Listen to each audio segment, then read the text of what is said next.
আছুৰ উদ্যোগত মাৰ্ঘেৰিটাত বিহু আখৰা ৰাজ্য চৌদিশে সম্প্ৰতি বহাগ বিহু অথবা ৰঙালী বিহুক আদৰাৰ ব্যাপক প্ৰস্তুতি চলাইছে। মাৰ্ঘেৰিটা আঞ্চলিক ছাত্ৰ সন্থাৰ উদ্যোগত আৰু মাৰ্ঘেৰিটাবাসীৰ ৰাইজৰ সহযোগত 1 এপ্ৰিলৰ পৰা 10 এপ্ৰিললৈকে অনুষ্ঠিত কৰা হৈছে বিহু আখৰা। বিহু আখৰাত ব্যস্ত হৈ পৰিছে শিশুসকলৰ লগতে কিশোৰ-কিশোৰীসকল। বিহু আখৰাত প্ৰশিক্ষক হিচাপে দিহিং বিহু দলৰ শ্ৰেষ্ঠ বিহুৱতী দিনদুল দাগ আৰু ঢুলীয়া ৰূপম সন্দিকৈ। ডিগবৈৰ পৰা বিনন্দ কোঁৱৰৰ ৰিপৰ্ট, অল আছাম নিউজ 30।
কৰ্মশালা হৈ আছে বিহু নাচত কি ক'ব একেবাৰে কঠিন ফল হৈছে।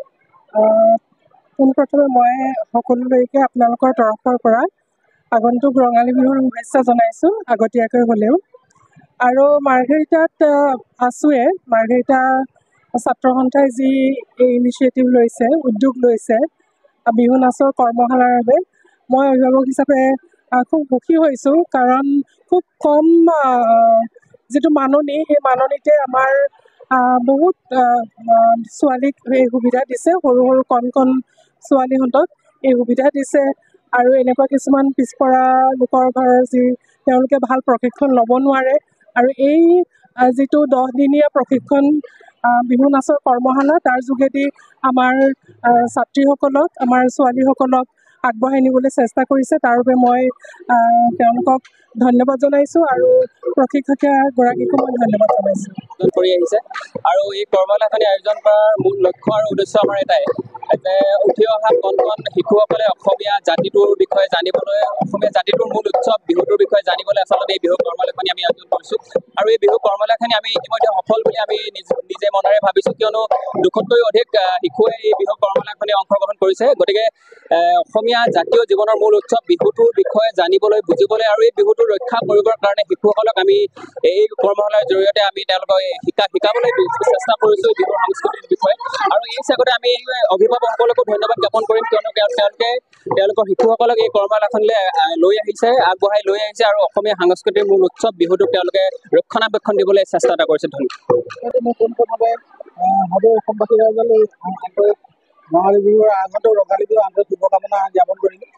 তাৰপিছতে ধন্যবাদ জনাইছোঁ মাৰ্ঘেৰিটা আঞ্চলিক ছাত্ৰ সন্থাক, যিহেতু প্ৰতি বছৰে তেখেতসকলে এই কৰ্মশালাখনিত অংশগ্ৰহণ কৰিবলৈ বিহুৱা ঢুলীয়া হিচাপে তেখেতসকলে নিমন্ত্ৰণ কৰে। তাৰ বাবে তেখেতসকলক ধন্যবাদ। আৰু ইয়াত আহি এনেকুৱা এটা ধুনীয়া অনুভৱ, যিহেতু তাৰমানে ইয়াত ইমান এখন ধুনীয়া মঞ্চ, ইমানখিনি সৰু কণ সকলৰ লগত বাদ্য সংগত কৰি আছোঁ, খুব ধুনীয়া এটা অনুভৱ। ধন্যবাদ। শিকিছোঁ, কাৰোবাক শিকাব পাৰিছোঁ, সেইবাবে বহুত ভাল লাগিছে। 150মান হ'ব নেকি, বেছি মই গম নাপাওঁ, 150মান হৈ গৈছে চাগে দেই, সম্ভৱ বহুতখিনি আছে, ভালো লাগিছে, লাগি আনিছে, সুন্দৰ হৈছে। এগৰাকী প্ৰশিক্ষক হিচাপে কি ক'ব? কি ক'ম, মই যিমানখিনি নাচিছোঁ, কাৰোবাক শিকোৱাটো মোৰ সৌভাগ্য বুলি ভাবোঁ, যে মই যিমানখিনি পাৰিলোঁ, যিমানখিনি শিকিলোঁ, কাৰোবাক শিকাই থৈ যাব পাৰোঁ বুলি।